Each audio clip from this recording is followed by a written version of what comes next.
what is your favorite poem in the book? And Sarah, you answer either your favorite poem or drawing.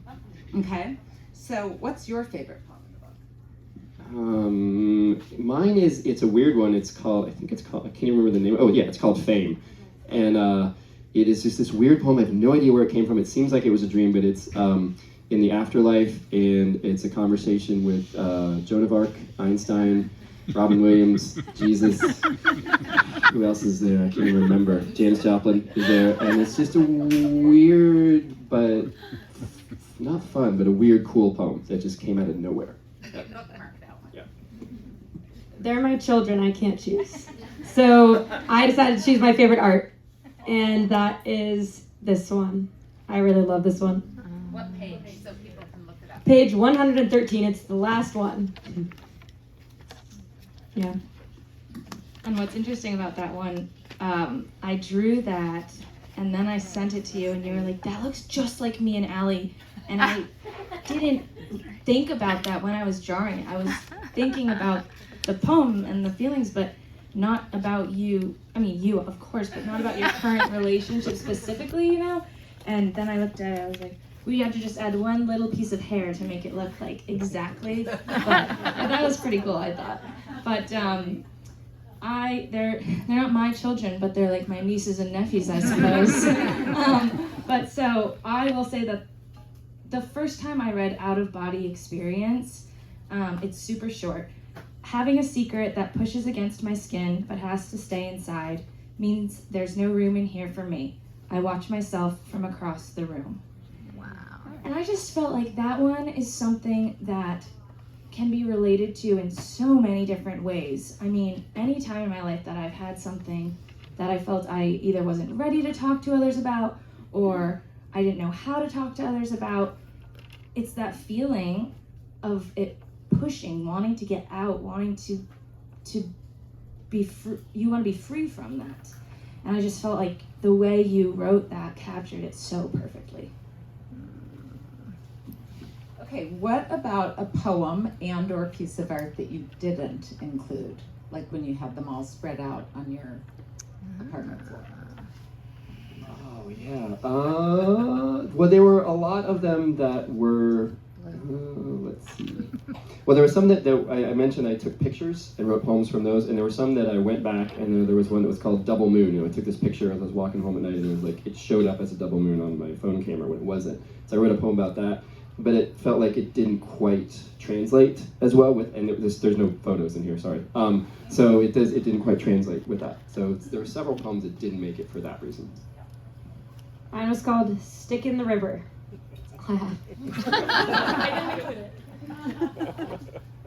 There was a lot of drawings. Rebecca and I went through a number of different drafts and whatnot. And I think it was more about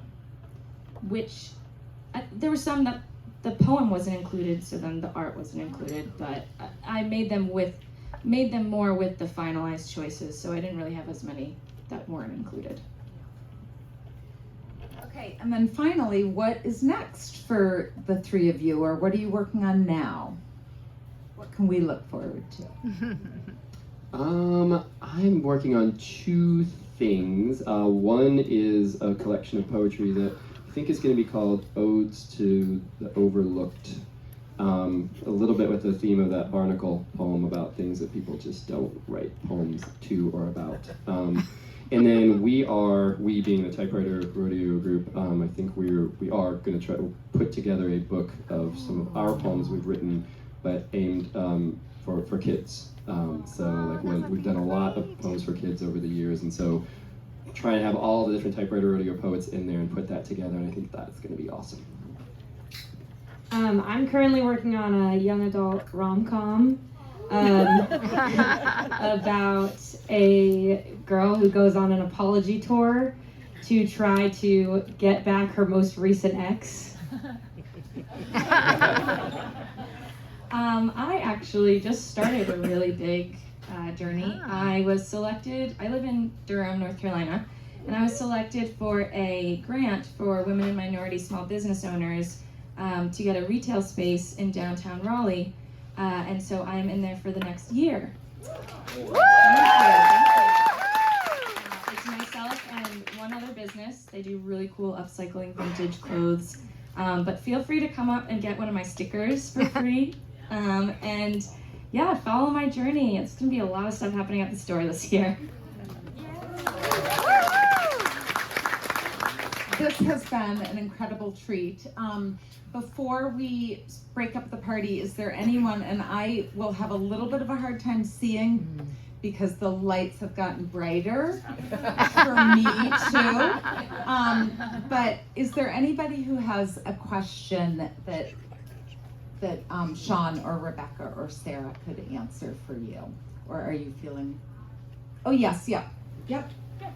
So how would you describe your writing style? You talked about your process a bit, but how would you describe your style?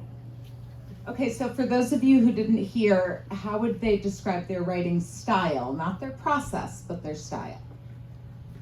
That's a good question. Mine is, it tends to be pretty fast. So, I think it flows over from doing the typewriter rodeo poem. So somebody comes up, they're waiting, I take them a poem in a few minutes.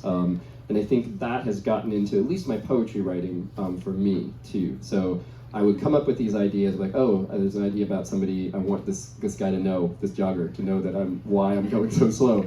And I literally write down on a Post-it note, holographic display jogger. And I would come back to it and just sit down and write that poem as if I was doing a typewriter rodeo poem. And so the process for me was to write those pretty quickly and in one sitting, and then go back and edit them, which was a very different process for me, because when we do the typewriter rodeo stuff, I don't have time to edit those. So that was a new thing, and also made this, I think, for me at least, a lot more vulnerable, because I'm like, oh, I can't hide behind, I just did it on the typewriter, it's got mistakes, right? Like, no, I spent some time on this. So that was my process.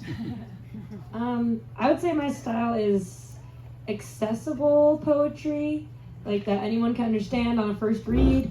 Accessible, honest, and I really like a mic drop ending, which my students know because I taught them, my students back there.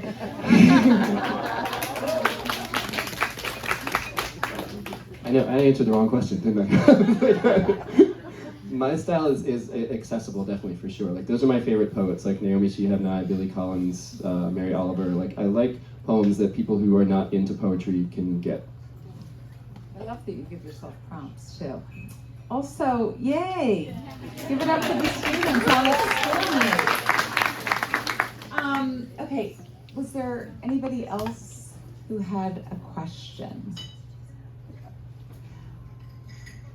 I feel incredibly grateful to have been here with you all tonight. This has really been a treat. Thank you for cracking open the book.